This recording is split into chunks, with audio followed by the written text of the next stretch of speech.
There's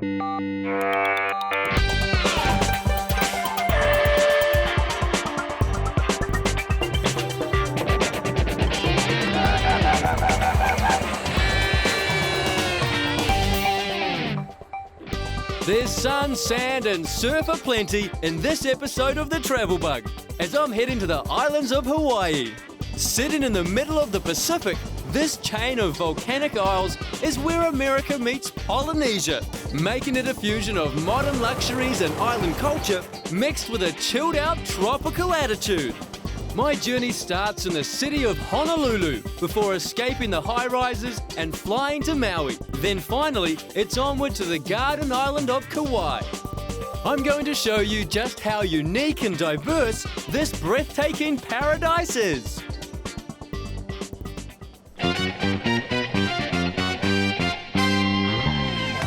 Welcome to Hawaii, or more precisely, Honolulu. This is the bustling capital of the 50th state of the United States of America, and it's not missing any of the excess you'd expect to find in the US. There's no shortage of resorts, beaches and people, but what did you expect? After all, over 7 million tourists visit here every year. The city dominates the coast, with high-rises and hotels casting their shadows over the glorious Waikiki beach. But the buildings don't seem to bother the punters. People come here in hordes, pitching their umbrellas, rolling out their towels and then soaking up the sun. Honolulu's great. It's like a big American city that's just been plonked in the middle of the Pacific. It's got the bright lights and action of the big smoke, mixed in with the beautiful scenery and the chilled out atmosphere of a tropical island, which is amazing because it's America's 11th largest city. The island of Oahu, most people think of it as resorts and sandy beaches, which is great because, who doesn't love resorts and sandy beaches? But I want to show you there's more to do on this beautiful tropical island. First stop in Honolulu for the inquisitive traveller, after a quick look at the beach of course, should be the Bishop Museum. This is where you'll get to learn all about the interesting history of these amazing islands and the indigenous people of Hawaii. It's right in the middle of town, and make sure you've got some time up your sleeve to check it out, because there is loads to see. So this is called the Kahili Room, and you'll hear some chanting in here. Those chants are in honor of the ali'i or chiefs. Okay. But what you see around us basically are feathered standards. In Hawaiian, it's called kahili. Kahili. Yes, and they're made out of feathers because feathers come from birds. Birds fly in the sky closest things to the heavens, and so the ali'i were seen as heavenly royalty. You'll see people make kahili today, but back then these were related to ali'i or to show that ali'i or chiefs were present. Right, okay, so they'd put them up if the chief was on the island or in residence? Yes, mainly what we have is just some information, because it's not just about a feather standard. Each one was made specifically for that royalty. Okay, so they're quite a personal thing as well? Yes, and this is for the Princess Victoria Ka'iulani. She would have been the next reigning monarch in line. Unfortunately, she passed at the age of 23. She said, no, I don't want to be... Oh, she No, passed away? She passed away. Oh, that's it. She passed away. So that's where the kingdom, the bloodline kind of ends. So we'll take you all the way from the first, King Kamehameha the Great, and go all the way around to the different monarchs, So to the last reigning monarch. Special. It's very special. And what we like to say here in Hawaii is that this room holds a lot of mana, or Mana, yeah. power. You see that photo there, that she has it in her hand? That's a photo of Ka'ahumanu. So that was, back in the early 1800s. Why the Bishop Museum? The Bishop Museum was founded by Charles Reed Bishop, and he was the husband of Princess Bernice Pauahi Bishop. Oh, okay. And that was, of course, a Kamehameha descendant. And she passed away in 1884. And in her memory, he had Bishop Museum built. So this is all for her, basically? Yes, it's really based on a love story. It's quite special. Really? So he had it built to house her family's treasures. He wanted to make sure that it could be shown, displayed for future generations. So this is a very special place, and our mission here is to preserve, to study, and to tell the stories of Hawaii and the Pacific. That's beautiful. So it's not a far walk from the Kahili Room. And we go into the beautiful Hawaiian Hall. It tells the story of the Hawaiian people today, yesterday, and the future. You don't really hear much about the history of Hawaii prior to the arrival of Westerners. But the story of its traditional owners, their beliefs and way of life is well worth exploring and is told here in detail through beautiful displays and a huge collection of artifacts. So with the 3 levels, we have 3 different realms, we like to call it in Hawaii. Okay. So first floor, Kai Akea. This is pre-contact Hawaii. When I mean pre-contact, let's say pre-Cook era. Captain Cook. Yes. Okay, yeah. The 3rd floor is called Waolani, and that is the floor of the heavenly realm. We have our ali'i cases up there, so you start to really understand what they were going through and how heavy a burden they carried. You know, with each different king along the way, they saw their people dying. And you also learn about the overthrow or the illegal overthrow of the Hawaiian kingdom. Okay. And from there, you see the stories of people who actually signed the anti-annexation petition in favor of the queen. The queen was beloved, and till today, she is and remains to be a beloved queen of Hawaii. Did the people respect the monarchy? Oh, not only did they respect the monarchy, but the Hawaiian people loved their kings and queens. Few people know that in 1887, King Kalakaua was forced to sign the Constitution of the Kingdom of Hawaii, stripping the monarchy of its authority and initiating a transfer of power to the Americans and Europeans. It's now known as the Bayonet Constitution because they used weapons to force the king to sign it, and if he didn't, he would have been deposed. So they did continue practices throughout the years. Throughout the decades, the families passed on those traditions. And they keep them close to themselves. Yes. That's great. That they keep the culture going. That's great. Yeah, so not language, we have hula, different... Hula? That's the hula, isn't it? It's something like that. We can try to get you a lesson. I think we can arrange a lesson for you. I'd need a couple of days, I'm sure.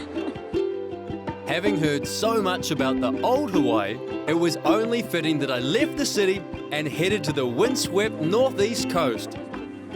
I made my way to Kualoa Ranch, where I met with John from Bike Hawaii for a mountain bike tour through the lush and dramatic Ka'awa Valley. It might only be less than an hour's drive from the bustling Honolulu, but it feels like it's a million miles away. It is. We got a nice trade wind, which is our predominant trade winds that blow from the northeast. John, why would you come and do a mountain bike tour?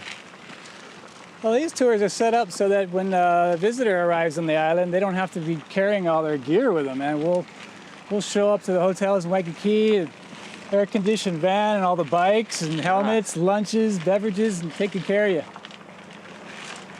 So that's it? They don't have to bring anything, they just turn up? Yeah, it's all inclusive. What's this? I have no idea. Nah, just kidding. These are the World War II bunkers that are left over. The U.S. military occupied the Kualoa for a period of about 3 years after the Japanese bombed Pearl Harbor on December 7th, 1941. They fortified these mountains with a lot of these bunkers here. And while no shots were ever fired out of here, of course, they just left them to be little pieces of history. They film a lot of movies from Hollywood here, and one of them was Pearl Harbor, but Jurassic Park, Wind Talkers, a host of others. So they turned this bunker here into a movie museum.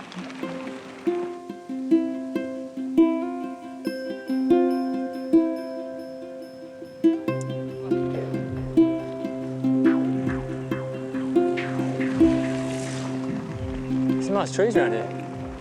Yeah, there's going to be very little shade in a little bit. As we get around the corner here, we're going to see the whole view of Ka'awa Valley. Ka'awa Valley? That's correct. Oh, what? This is awesome. Welcome to Ka'awa. So how good is your job? I love my job. You got a great office, like, look at this. Indeed it is. Ocean views, mountain views all day long. Throw on some sunscreen, keep yourself safe, you're good to go. Yeah. No fluorescent lights flickering above you, no paperwork. Not at all. Just pedal power. You don't believe that, do you? No paperwork, huh? Yeah. Sure enjoyed just sharing these islands with people from around the world and having them enjoy a little slice of paradise. And that's funny because I flew into Honolulu and it's just, I was expecting a Pacific Island, maybe a few big buildings, but it's like a massive city. It's almost a million people here on Oahu. So when you get from the town side to the country like this, all of a sudden everything just becomes quiet. I see a few chickens, the sound of the ocean, the sound of the wind through the trees. It's very different. And is it, you live on this side or do you live in the city? I do. I live just about 7 miles down the road. That's nice. You guys want to come over for a beer? Yeah, I do. I think once you live on the windward side of Oahu for a while, it's very much like the neighbor islands of Hawaii.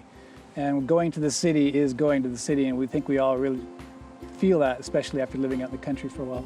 So how long have you been doing it for? 10 years. 10 years? Hope to do it the rest of my life. You can't see yourself doing anything else? I kind of miss my dishwashing job I used to have, but no. Yeah, I'm sure you would, like inside at night, washing dishes. If I could do this for the rest outside. of my life, I will definitely do it. Kualoa Ranch stretches for 5 miles along the coast and includes 3 mountains, 2 valleys and 4,000 acres.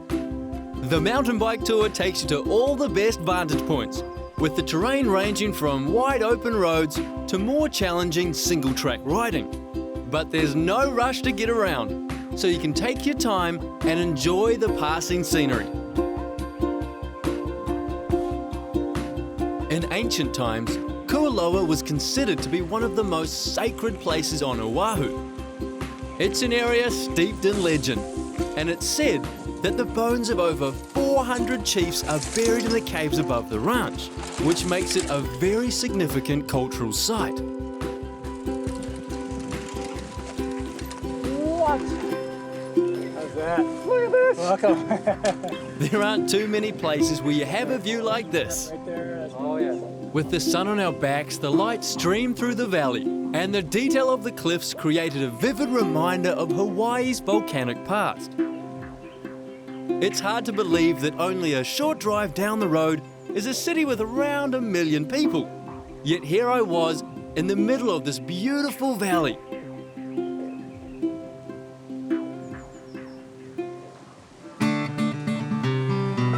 After spending so much time looking at the ocean, I was getting a little antsy, and I decided it was time to take the plunge and finally get wet. And while there's all sorts of water-based activities here to choose from, I was keen to go diving and experience the amazing visibility the ocean around Hawaii is known for. Diving is popular with all sorts of people, from the young and fit to the old and adventurous. It's a great hobby that lets you explore an environment that's alien to humans and incredibly diverse. All right, we're about to dive the Sea Tiger, which is an old smuggling boat, which they caught them, sunk it to teach them a lesson. Now this is going to be a good dive.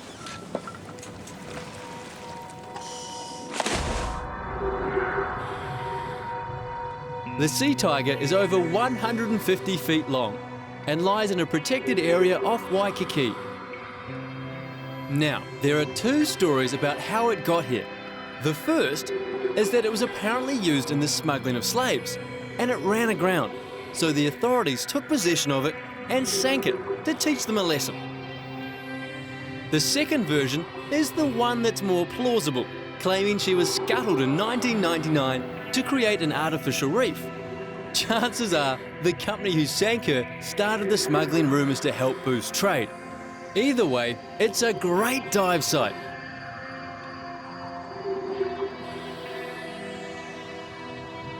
The sandy seabed is relatively featureless and sits at a depth of 38 metres. There's not a lot to see down there, it pretty much just disappears into the dark blue abyss. But the Sea Tiger acts like a reef, providing habitat for corals, sponges, and all sorts of sea life. On many occasions, divers are lucky enough to see eagle rays and even turtles. Though, as seems to be the case with a lot of things I do, the dive master later told me I should have been here yesterday. The ship is a haunting figure as she sits silently on the seabed. Despite the immense pressure, corrosive salt water and ocean currents, the Sea Tiger is almost perfectly intact. A dive site like this is one you can easily visit several times, and on each instance you'll discover something new and interesting. That's what I love about wreck dives. Each one has its own unique story, And then as time goes by, they continue to evolve.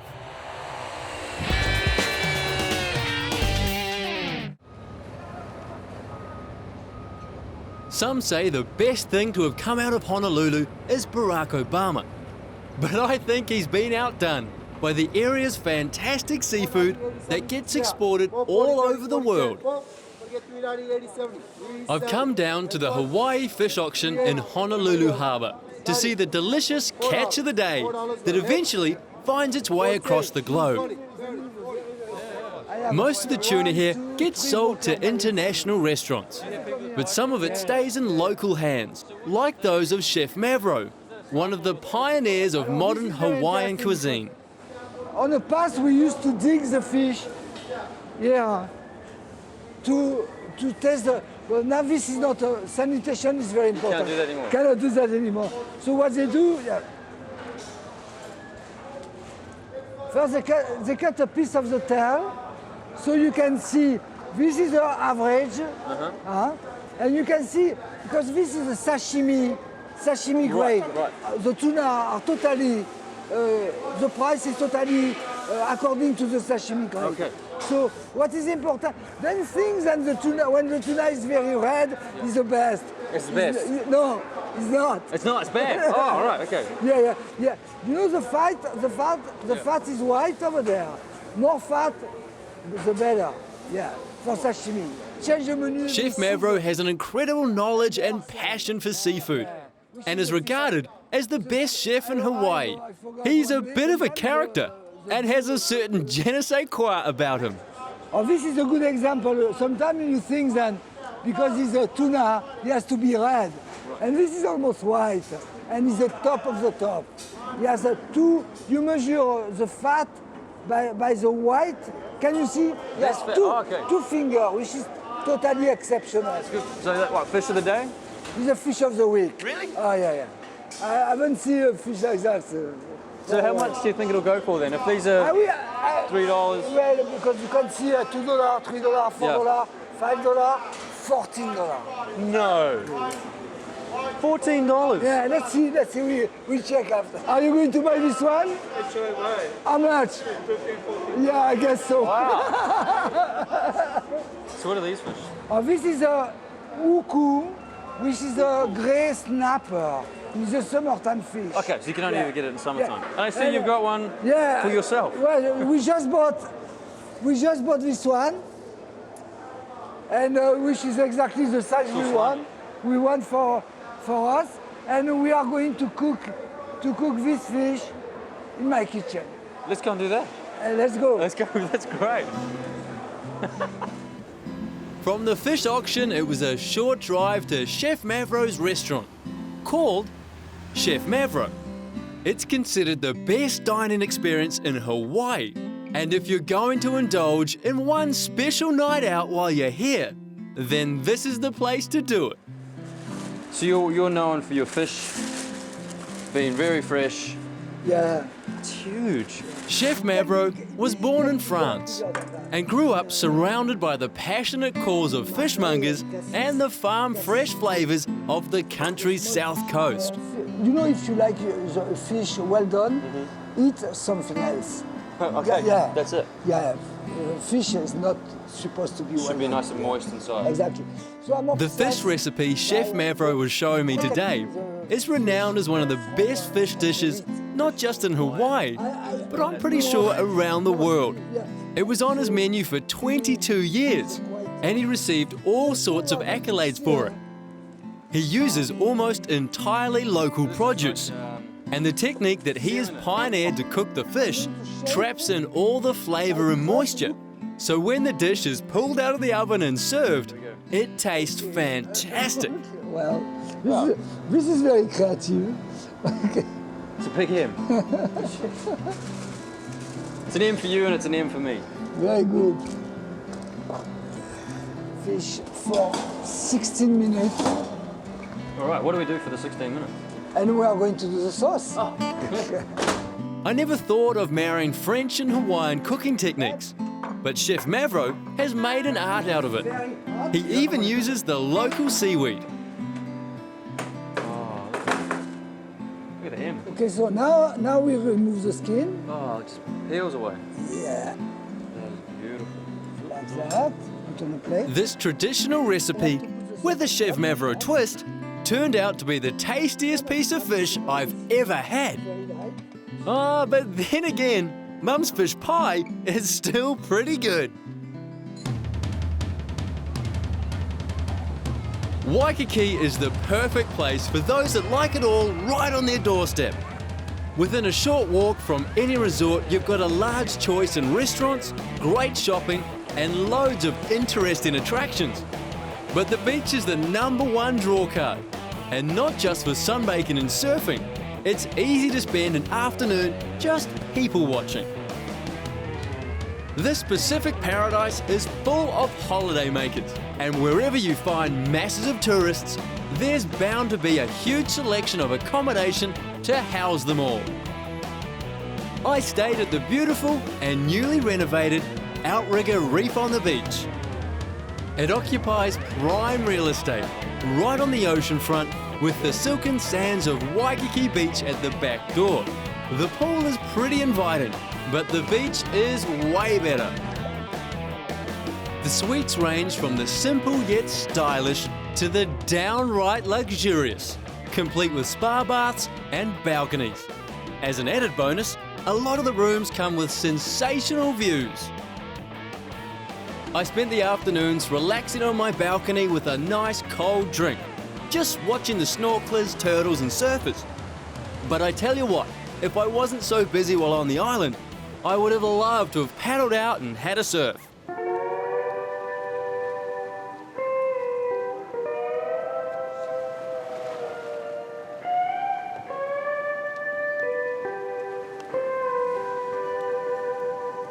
One thing I haven't mentioned yet is how beautiful the afternoons are. Each day ends with the most spectacular of sunsets.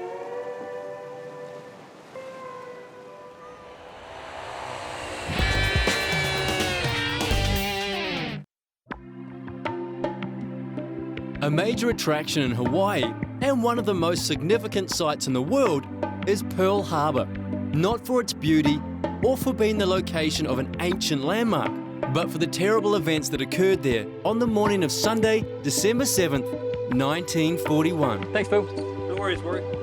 When anyone mentions Pearl Harbor, you immediately think of World War II and the bombing of the American base by the Japanese. It's an attack that pretty much led the Americans into the war. Now, behind me is the USS Missouri. It's one of the biggest battleships ever made. I'm going to have a look around and see if I can learn more about what happened that day. The Missouri was launched on January 29, 1944, and was assigned to the Pacific Third Fleet. It was part of the force that carried out bombing raids over Tokyo and provided firepower in the battles of Iwo Jima and Okinawa. It's now anchored at the site of the Japanese bombing of Pearl Harbor and acts as a fitting memorial to the people and events of America's military legacy. This is where it all happened for us, the beginning of World War II. You're right now standing in an area that was known then as Battleship Row, and here where the Missouri now rests is where the USS Oklahoma was. Believe it or not, in this group of ships, which was 7 of them moored here, the Japanese torpedo planes made their run at them, and within 15 minutes, naval power in the Pacific ceased to exist for the United States. So this, and right here, there was literally thousands that lost their lives. The Arizona is not far from us here, and we have a memorial to it, and that's what we do in the National Park Service. We are the stewards of that memorial, so it's all part of our National Park Service system. Pearl Harbor to us, I guess, is what Gallipoli may be to you in Australia. It is the defining moment for Americans. It really, as a historian, I've got to tell you, I believe modern American history began there because we weren't a world power at that time. We emerged one, and with it, the global responsibilities. So to define us, as you know us today, you need to go back to Pearl Harbor and how it affected us and what it did to our country. Today, Americans and Japanese meet here in peace to remember a time of war as we would want it. But in that ship is still 900 souls still serving it, of the 1,177 killed. So they're still entombed on the ship? They're still entombed, and the ship still leaks oil. It's been leaking oil now since 1941. So when you go over there and see the oil coming up and smell it, It's that same smell. It's almost as if you're transported back in time. The significance of this site extends well beyond the events of Pearl Harbor's bombing. It now symbolizes the resolve, honor, and sacrifice of American servicemen, and it's a testament to this nation's military strength. Morgan, if you come right over here, you can see the USS Arizona Memorial. Oh, right. And from beyond that, all the way through here, another quarter of a mile was Battleship Row. So this was where the main battle line of the Pacific Fleet was. Looking in that direction is where the torpedo planes would come in. They'd be dropping those torpedoes, and you and I would be watching them race towards us at about 30 miles per hour. Those torpedoes would slam into the side of the ship, blowing about a 20 to 30-foot hole. And this is all happening in a matter of minutes. If we're the Oklahoma, we're going to take 9 to 11 of these, and our ship's going to capsize. Wow. And it's all going to happen within about 15 minutes. You can't even take that in. You can't even... No, it's I can't even imagine that. Yeah, 24 torpedo planes on this side and 16 on that side. It was the beginning of a whole new age of warfare, naval air. The battleship era was over. This was a dinosaur now. While the Missouri served in 3 wars spanning several decades, it secured its place in history on September 2nd, 1945, as the site of Japan's unconditional surrender to the Allied forces, putting an end to World War II. This is the ship's bridge where the captain would have stood. He would have given his orders from here, told people where to point the boat so we could fire his cannons. That's an amazing place to be in the open seas when the boat's just going up and down. You have to have some pretty good sea legs. The Missouri is an inspiring and moving sight that continues to capture the minds and hearts of the thousands of visitors each year that walk on her decks, strolling beneath the now silent guns. Having tasted the major attractions of Oahu, I flew to the less populous Hawaiian island of Maui.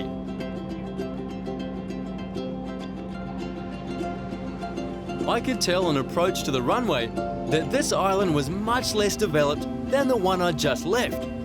The ground below was a combination of greens and browns, with the obvious signs of farming and roads crisscrossing the landscape. Though with all the activity at the airport, I figured there'd be plenty of people around town. Now this isn't something you see every day, but it's indicative of the relaxed Hawaiian attitude. In a way, it's a comforting sight, because I'd hate for him to be doing that during a flight. After picking up my luggage, I did the usual tourist thing of getting a bunch of guidebooks and maps. Then it was off to the car hire place to pick up my ride for the next few days.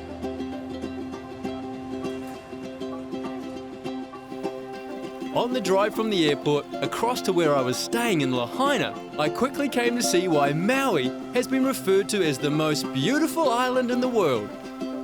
Its unique topography was formed by 2 shield volcanoes whose lava flows overlapped and formed a land bridge. Surrounding the massive peaks are gorgeous beaches that are the playgrounds for more than just local surfers and tourists. From the moment I drove into Lahaina, I knew it was going to be my kind of town. It has a relaxed mood about it and is free of the high rises and resorts that dominate Waikiki. In Hawaiian, Lahaina means unmerciful sun because of all the sunny days it receives. And this fantastic weather didn't go unnoticed by the Hawaiian royalty because they made it the capital of the kingdom from 1820 to 1845. The town is chock-a-block full of historic sites, but beyond the old world charm, Lahaina is now a favourite with tourists looking for a place that's big enough to have all the luxuries, but not so big that you feel lost in its streets. It's the perfect place to set up camp before spending a few days checking out the rest of this magic island.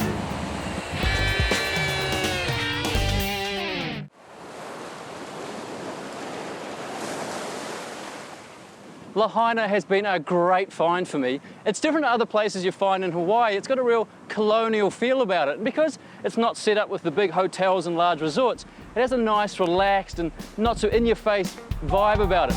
And you don't have to look too hard to find some pretty interesting people. Put a hand out flat. She's gonna lay down like a baby.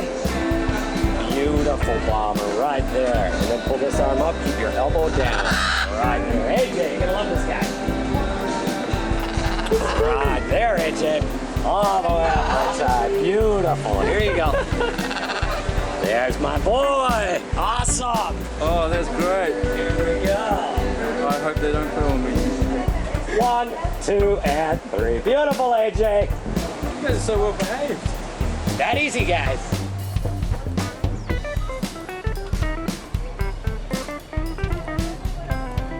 I've been an artist since I was just a little kid. I mean, Since you could pick up clay and Play-Doh and play with it. Yeah, I used to eat it.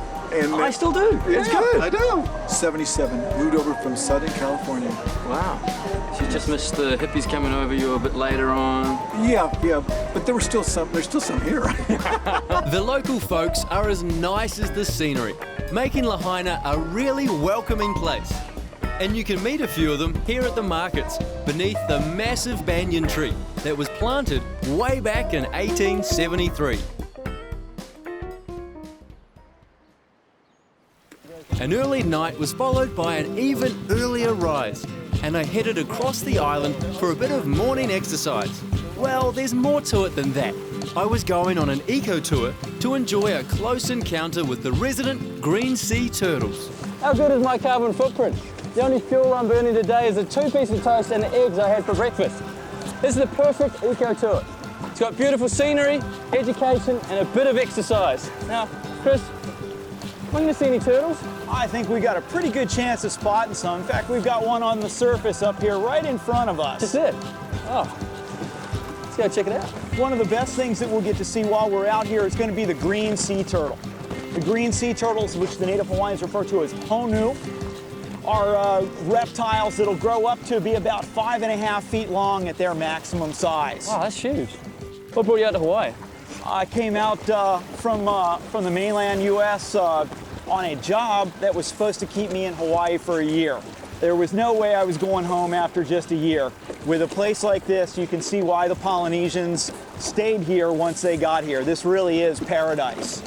I expected to see maybe 2 or 3 turtles at best, but they were literally everywhere, popping up all over the place as we paddled around.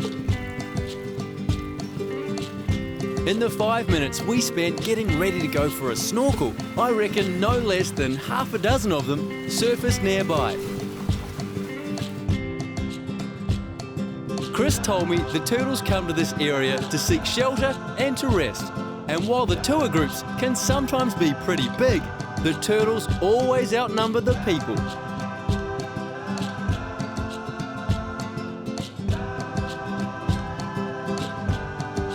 The water clarity is fantastic, so it's easy to get a good look at the sea life.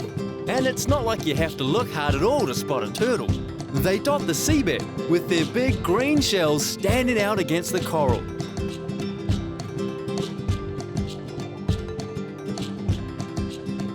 The turtles have to rise to the surface every 20 to 30 minutes to breathe. Then they gently cruise back down to the coral gardens below, where they sit and rest. Apparently, the turtle population here used to be quite low, and you'd be lucky to see 1 or 2 of them.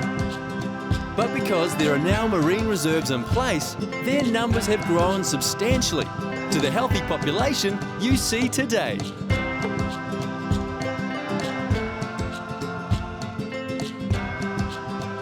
Boarding another inter-island flight, I made my way to the beautiful Kauai, known as the Garden Island. It's the 4th largest in the Hawaiian chain of islands and is home to about 65,000 people. Tourism is its largest industry, but the island's fertile soil and high rainfall make it ideal for farming, and there's still a large proportion of the land covered in sugarcane, though it's gradually been replaced by ranching and holiday homes.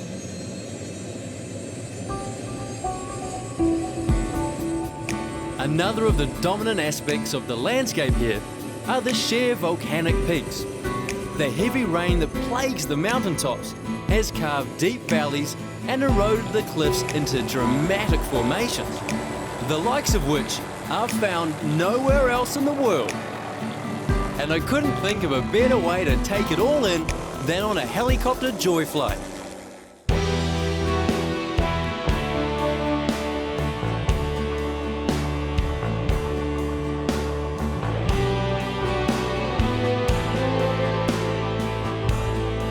It's only from the air that you can get a real appreciation for the magnificence of the peaks, the raw natural beauty of the coastal cliffs, pristine beaches, and the ocean that surrounds. Can you imagine yourself doing any other job? I don't think I can imagine myself doing anything else but this. This is, this is my dream job right here. This is awesome. Nothing tops this. How many hours a month would you fly? Close to 100. Anywhere from about 60 to 100 hours a month I fly. So quite a bit. Cleto spends his days showing tourists his spectacular backyard. It's the perfect occupation for a guy that grew up always wanting to fly. Now, every day he gets to look out over the island that he loves, inspiring and educating those in the passenger seat of his helicopter.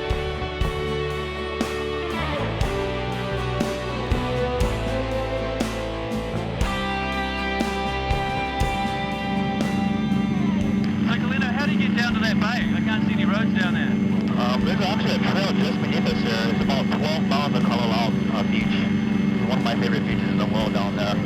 That's the only way. It would take about 6 to 8 hours to actually hike that trail. So you can either hike in or take a helicopter, basically? Yeah. That's what's so great about taking a helicopter over the island. You can see pretty much everything, and you get a beautiful bird's eye view. You can see the mountains, the waterfalls. It's amazing. Thanks, Alana. I'm so glad I did this. Oh yeah, I definitely agree with you. It's the best way to see the island.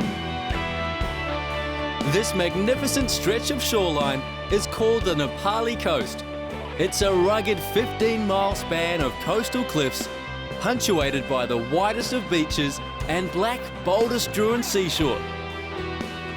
The sheer rock faces rise as high as 4,000 feet above the Pacific Ocean, and most of the landscape is so harsh that it can only be accessed by foot, boat, or helicopter. The volcanic peaks of Kauai have been shaped by millions of years of erosion, and the steep spires of the mountains continue today to be molded by Mother Nature.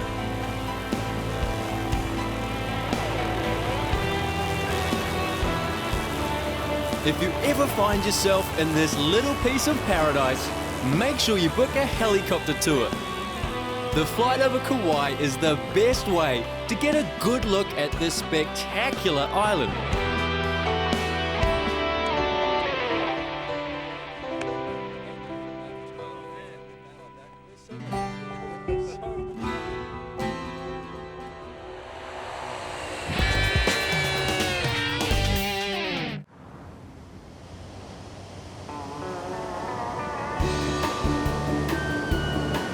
Having seen the sights from the passenger seat of a helicopter, now it was time to take a closer look at them. So I hopped behind the steering wheel for a bit of a self-drive tour. Now, before you say anything about my choice of car, it was the only one left at the rental centre. Besides, these garishly coloured Jeeps seem to be all the go for the tourists here. To be honest though, I would have preferred something a little more inconspicuous. Anyway, after driving along the coast, I checked into my accommodation. The outrigger Kiahuna Plantation Resort in Poipu is on the sunniest side of Kauai, and only a short drive from the shops and restaurants of the historic town of Kaloa. And no self-respecting island resort is anywhere other than right on the beach. So it goes without saying that there's a great surf break on the doorstep.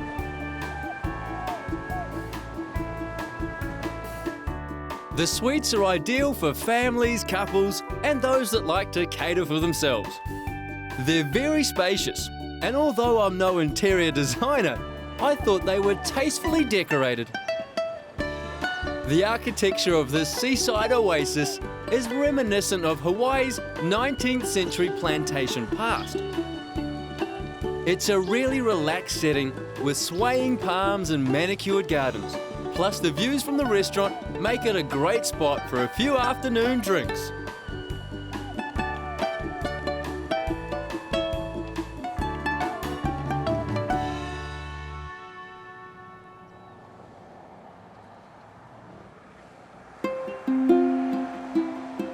Heading west along Highway 50, I did the 60-minute scenic drive to the last stop of my trip to Hawaii.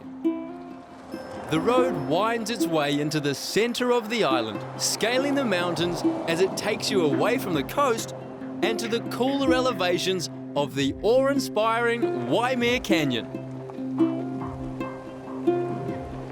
Now, according to my guidebook, it's the most popular site on Kauai, so you can expect a little bit of company.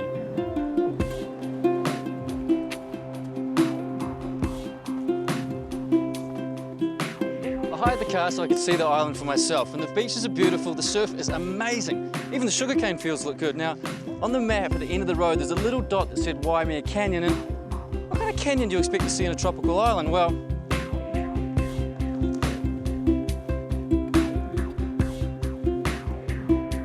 this is the largest canyon in the Pacific. 10 miles long, 1 mile wide, and more than 3,500 feet deep. It's a dramatic sight, and while it might be smaller than the Grand Canyon, as far as I'm concerned, it's just as magnificent. where are you guys from? Well, we're from California, but originally I'm from New Jersey. She's visiting from Oregon. He's from Brazil, and he's from LA. So we're kind of a cross section. From everywhere then? Yeah. So you're a Jersey girl? Thank you, yes. I don't want to offend anyone in Arizona, but we went to the, well, we've been to the Grand Canyon a couple of times, and it's really lovely. And it's absolutely huge. It's shockingly huge. But it's very, very brown, and if you want to see the bottom, you have to ride a burro, which isn't happening with me. That's a donkey, just in case. Yeah. Oh, donkey. Yeah. Sorry. Yeah. No, thank you. And here you can hike into different parts of it, and it's green, which I love, and it's just so elegant. I mean, you've got the birds flying below us, and looking for little snacks. And Bob, what's in the soil that makes it red again? Iron. Thank you. Okay, iron. Iron makes it red. I don't know. So the best thing I like about the canyon is that, you know, every time you look at it, you see something different depending on how much cloud cover you have, how much sun is shining on it. You know, right now it's a little cloudy, and so everything is real pastel looking. And you know, if the clouds move and the sun pops out, the colors are just going to pop, and it's going to be all vibrant and bright colors, and it's like you're at a whole different canyon, and you haven't even left, you know, where you're standing, but you see something completely different. So that's kind of unique to this location. There are several lookouts and hikes that provide terrific views of every aspect of this natural wonder. The contrasting hues of the red soil and lush green plants create a stunning effect, heightened by the dappled light of the passing clouds. I've never seen anything like it. I decided to spend my last afternoon relaxing in the sun down at the beach. The scenery continued to change colours, eventually going through a series of orange and golden hues, before finally the sun dipped below the horizon, closing the curtains on my Hawaiian expedition.